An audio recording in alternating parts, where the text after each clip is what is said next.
So, in part one of this video, I talked about the moral nature of the dollar and the resulting perverse incentives that keep people in dollars and keeps gold out of circulation. So in this part of the video, I want to look at, okay, so what can be done about this?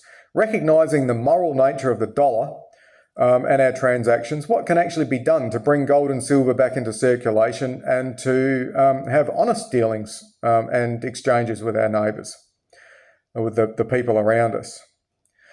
So I'm just going to raise a couple of issues or principles that are actually involved. The first one is exchange. Human exchange is a two-person process at a minimum. It actually requires cooperation between a minimum of two people for people to exchange. The second issue is that exchange is reciprocal. It is not just giving and it is not just taking, it is giving and taking. Human behavior is arbitrage, which means that it's simultaneously buying and selling, and it's reciprocal. It's a give and take.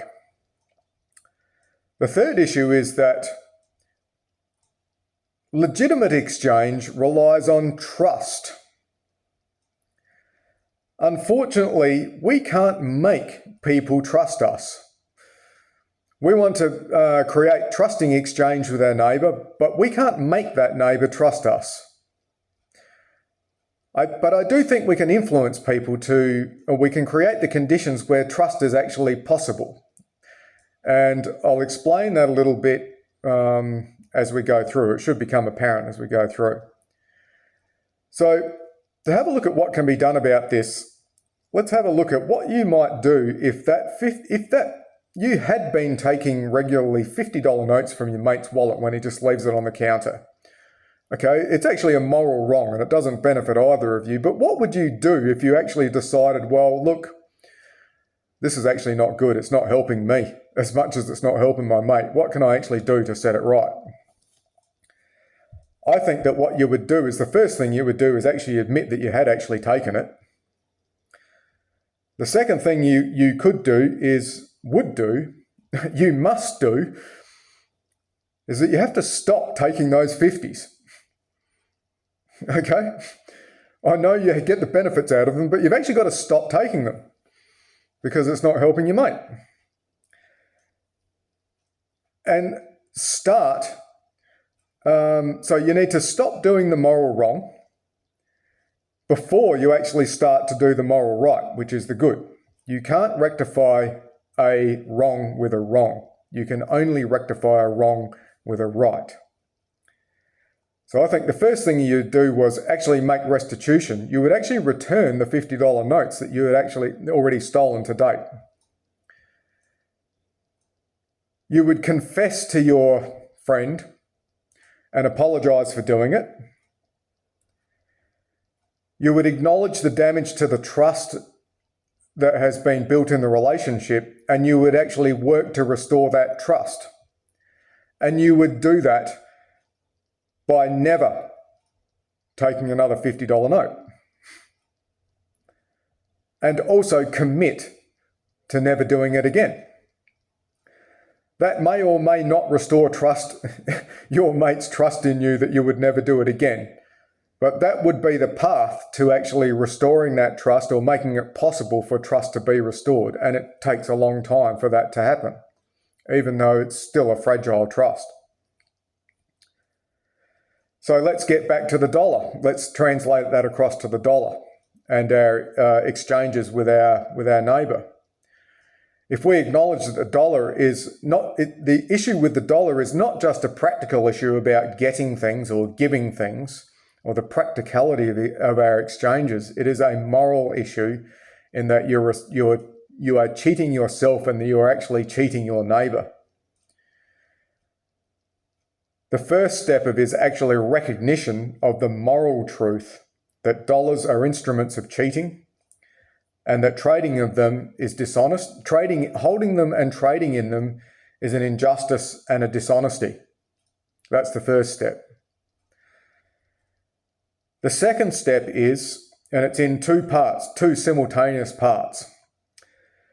The first one is stop lending to your neighbour.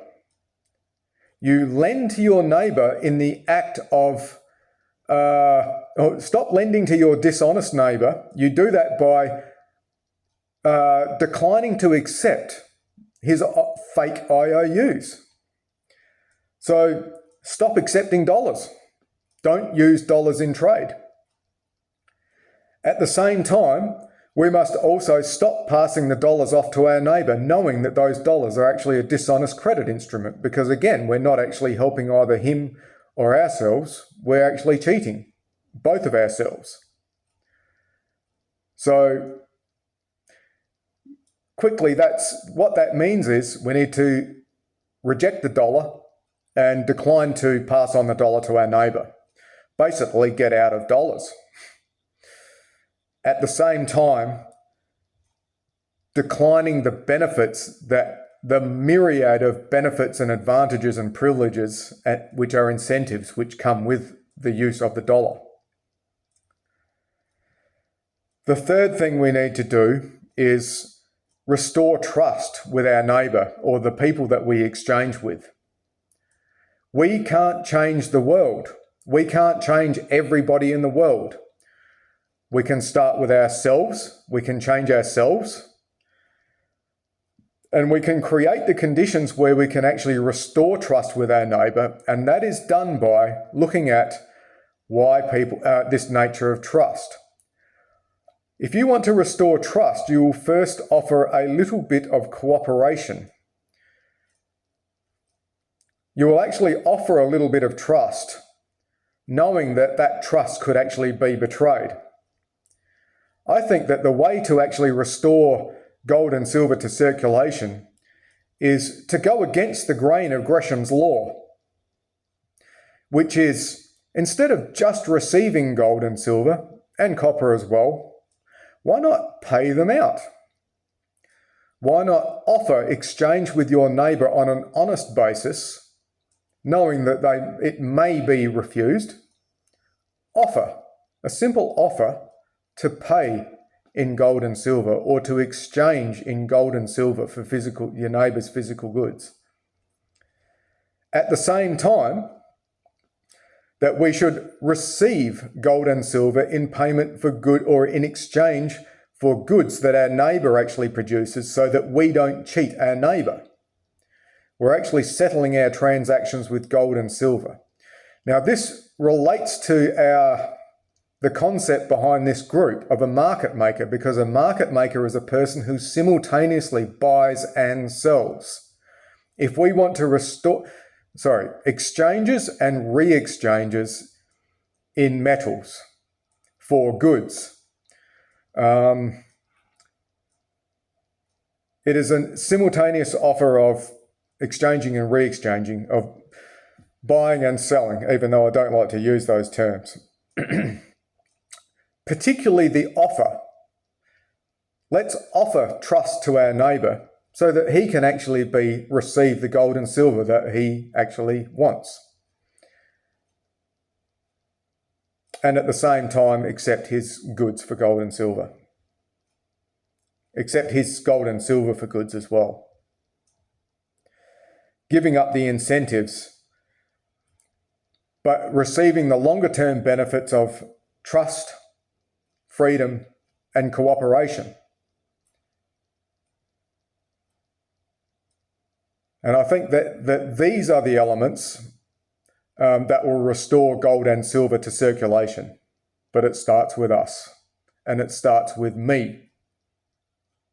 A personal commitment to offer cooperation in the hope that it will be reciprocated with trust.